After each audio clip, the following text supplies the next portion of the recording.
नमस्कार दोस्तों, सीमा दिव्य चैनल में आपका स्वागत है। प्रिय दर्शकों, इस वीडियो के माध्यम से हम धार्मिक ज्ञान की बातें पुराणों से उठाकर आप तक पहुंचा रहे हैं। कृपया वीडियो को अंत तक देखा करें। इस वीडियो की कुछ शिक्षाप्रद बातें आप लोगों के जीवन में खुशहाली लेकर आएगी, आप लोगों का मार्गदर्शन करेंगे। कृपया वीडियो को अधूरा ना छोड़ें, वीडियो को अंत तक देखें जिससे आपको पूरा लाभ मिले। कुछ लोग आधी वीडियो देखकर ही छोड़ देते हैं। उन लोगों से मेरा निवेदन है कि प्लीज़ मेरी वीडियो को अंत तक देखें। दोस्तों, आधा अधूरा ज्ञान हमारे लिए खतरनाक होता है, इसीलिए इस ज्ञानवर्धक जानकारी का पूरा आनंद लें। प्रिय दर्शकों, शनि महामंत्र आपकी सभी कठिनाइयों और चिंताओं को दूर करने की क्षमता रखता है। नीलांजम समाभासम रविपुत्रम यमाग्रजम छाया मार्तंड संभुतम नमामि शनिश्चरम। शनिवार के दिन इस मंत्र का जरूर श्रवण या पठन करें, आपकी मनोकामना पूर्ण होगी।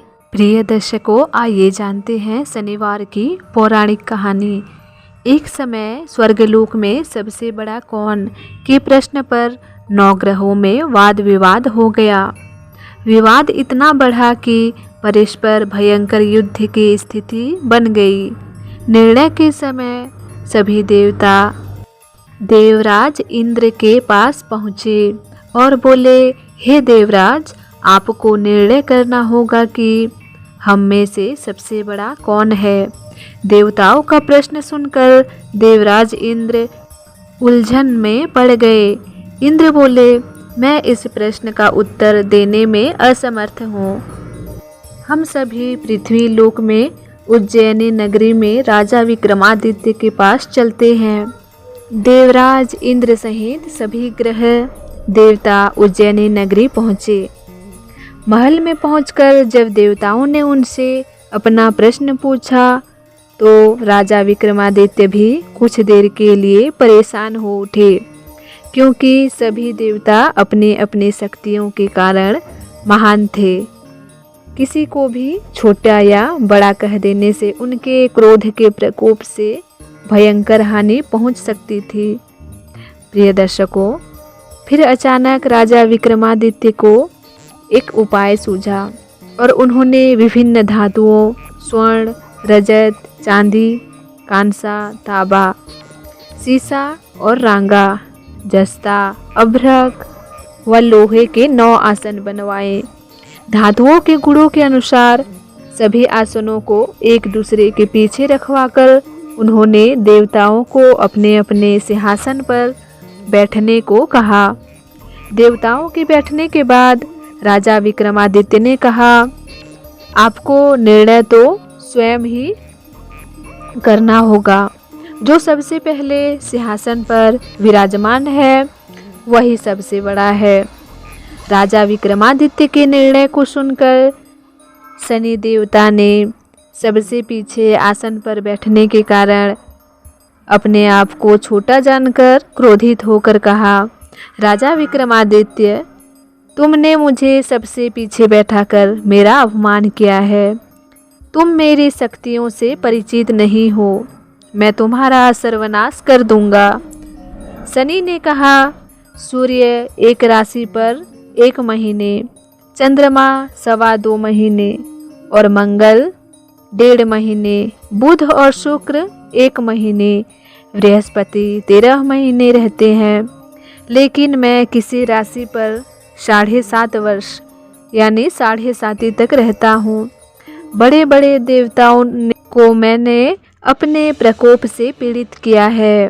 राम को 7.5 के कारण ही वन में जाकर रहना पड़ा और रावण को 7.5 के कारण ही युद्ध में मृत्यु का शिकार बनना पड़ा।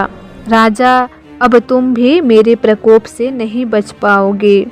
इसके बाद अन्य ग्रहों के देवता तो प्रसन्नता के साथ चले गए, परंतु शनिदेव बड़े क्रोध के साथ वहां से विदा हुए। राजा विक्रमादित्य पहले की तरह ही न्याय करते रहे। उनके राज्य में सभी स्त्री पुरुष बहुत आनंद से जीवन यापन कर रहे थे। कुछ दिन ऐसे ही बीत गए। उधर शनि देवता अपने अपमान को भूले नहीं थे। विक्रमादित्य से बदला लेने के लिए एक दिन शनि देव ने घोड़े के व्यापारी का रूप धारण किया और बहुत से घोड़ों को अपने साथ लेकर उज्जैनी नगरी पहुँचे। राजा विक्रमादित्य ने राज्य में किसी घोड़े के व्यापारी के आने का समाचार सुना तो अपने अश्वपाल को कुछ घोड़े खरीदने के लिए भेजा। घोड़े बहुत कीमती थे। अश्वपाल ने जब वापस लौटकर इस संबंध में बताया तो राजा विक्रमादित्य ने स्वयं आकर एक सुंदर व शक्तिशाली घोड़े को पसंद किया।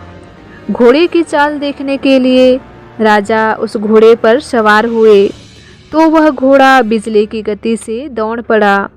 तेजी से दौड़ता हुआ घोड़ा राजा को दूर एक जंगल में ले गया और फिर राजा को वहां गिराकर जंगल में कहीं गायब हो गया।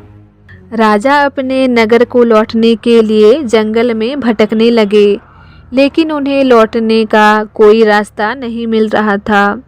राजा को भूख प्यास लग आई। बहुत घूमने पर उसने एक चरवाहा मिला। राजा ने उससे पानी मांगा।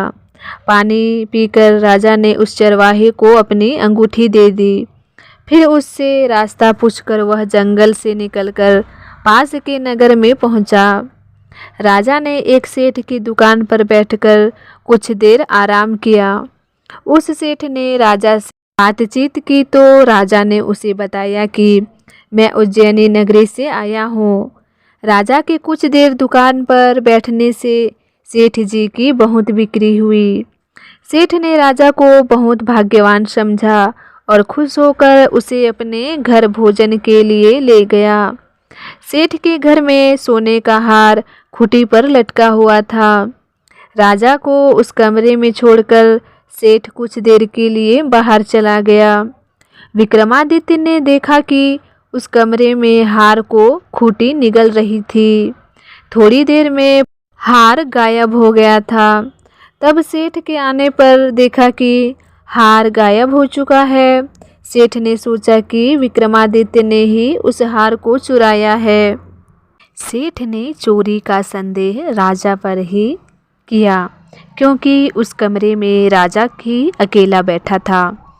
सेठ ने अपने नौकरों से कहा कि इस परदेसी को रस्सियों से बांधकर नगर के राजा के पास ले चलो। राजा ने विक्रमादित्य से हार के बारे में पूछा तो उसने बताया कि उसके देखते ही देखते खूंटी ने हार को निगल लिया था। इस पर राजा ने क्रोधित होकर चोरी करने के अपराध में विक्रमादित्य के हाथ पांव काटने का आदेश दे दिया।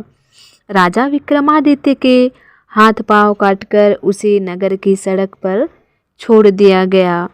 कुछ दिन बाद एक तेली उसे उठाकर अपने घर ले गया और उसे अपने कोल्हू पर बैठा दिया। राजा आवाज़ देकर बैलों को हाँकता रहता। इस तरह तेली का बैल चलता रहा और राजा को भोजन मिलता रहा। शनि के प्रकोप की 7.5 पूरी होने पर वर्षा ऋतु प्रारंभ हुई। राजा विक्रमादित्य एक बार रात को मेघ मल्हार गा रहे थे कि तभी नगर के राजा की लड़की राजकुमारी मोहिनी रथ पर सवार उस तेली के घर के पास से गुजरी। उसने मेघ मल्हार सुना तो उसे बहुत अच्छा लगा और दासी को भेजकर गाने वाले को बुला लाने को कहा। दासी ने लौटकर राजकुमारी को अपंग विक्रमादित्य के बारे में सब कुछ बता दिया। राजकुमारी उसके मेघ मल्हार से बहुत मोहित हुई और अतः उसने सब कुछ जानकर भी अपंग राजा से विवाह करने का निश्चय किया। राजकुमारी ने अपने माता पिता से जब यह बात कही तो वे हैरान रह गए। रानी ने मोहिनी को समझाया बेटी, तेरे भाग्य में तो किसी राजा की रानी होना लिखा है। फिर तो उस अपंग से विवाह करके अपने पांव पर कुल्हाड़ी क्यों मार रही है? राजकुमारी ने अपनी जिद नहीं छोड़ी। अपनी जिद पूरी करने के लिए उसने भोजन करना भी छोड़ दिया और प्राण त्याग देने का निश्चय कर लिया। आखिर राजा रानी को विवश होकर अपंग विक्रमादित्य से राजकुमारी का विवाह करना पड़ा। विवाह के बाद राजा विक्रमादित्य और राजकुमारी तेली के घर में रहने लगे। उसी रात स्वप्न में शनिदेव ने राजा से कहा, राजा, तुमने मेरा प्रकोप देख लिया। मैंने तुम्हें अपने अपमान का दंड दिया है। राजा ने शनिदेव से क्षमा करने को कहा और प्रार्थना की, हे शनिदेव, आपने जितना दुख मुझे दिया है अन्य किसी को ना देना। शनिदेव ने कुछ सोचकर कहा, राजा, मैं तुम्हारी प्रार्थना स्वीकार करता हूँ। जो कोई स्त्री पुरुष मेरी पूजा करेगा, शनिवार को व्रत करके मेरी व्रत कथा सुनेगा, उस पर मेरी कृपा हमेशा बनी रहेगी। प्रातःकाल राजा विक्रमादित्य की नींद खुली तो अपने हाथ पांव देखकर राजा को बहुत खुशी हुई। उसने मन ही मन शनिदेव को प्रणाम किया। राजकुमारी भी राजा के हाथ पांव सही सलामत देखकर आश्चर्य में डूब गई।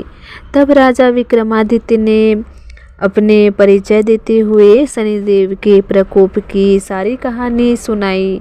सेठ को जब इस बात का पता चला तो दौड़ता हुआ तेली के घर पहुंचा और राजा के चरणों में गिरकर क्षमा मांगने लगा। राजा ने उसे क्षमा कर दिया, क्योंकि यह सब तो शनिदेव के प्रकोप के कारण हुआ था। सेठ राजा को अपने घर ले गया और उसे भोजन कराया। भोजन कराते समय वहाँ एक आश्चर्यजनक घटना घटी। सबके देखते ही देखते उस खूंटी ने हार निगल लिया था। सेठ जी ने अपनी बेटी का विवाह भी राजा के साथ कर दिया और बहुत से स्वर्ण आभूषण, धन आदि देकर राजा को विदा किया। राजा विक्रमादित्य ने राजकुमारी मोहिनी और सेठ की बेटी के साथ उज्जैनी नगरी पहुँचे तो नगरवासियों ने हर्ष के साथ उनका स्वागत किया। अगले दिन राजा विक्रमादित्य ने पूरे राज्य में घोषणा कराई कि शनिदेव सब देवों में सर्वश्रेष्ठ हैं। प्रत्येक स्त्री पुरुष शनिवार को उनका व्रत करें और व्रत कथा अवश्य सुने। राजा विक्रमादित्य की घोषणा से शनिदेव बहुत प्रसन्न हुए। शनिवार का व्रत करने और व्रत कथा सुनने के कारण सभी लोगों की मनोकामनाएं शनिदेव की अनुकंपा से पूरी होने लगी। सभी लोग आनंदपूर्वक रहने लगे। प्रिय दर्शकों, प्लीज़ मेरे चैनल को सपोर्ट करें, सब्सक्राइब करें।